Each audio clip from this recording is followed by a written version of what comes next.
আসসালামু আলাইকুম। স্যামসাং জে2 ফোনের ম্যাক অ্যাড্রেস কীভাবে খুঁজে বের করবেন সেটা দেখাচ্ছি। প্রথমে যাবেন আপনি মেনুতে, অর্থাৎ অ্যাপসে গিয়ে এখানে খুঁজবেন সেটিং কোথায় আছে। এই যে এখানে সেটিংসে গেলে আস্তে আস্তে নিচে যাবেন। নিচে গিয়ে এখানে এই যে অ্যাবাউট ডিভাইসে দেখবেন অ্যাবাউট ডিভাইস, ঠিক আছে। অ্যাবাউট ডিভাইসে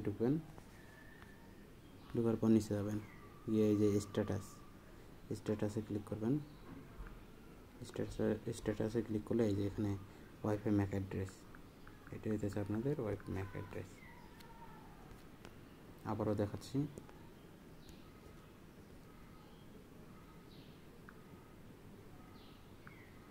প্রথমে আপনাদেরকে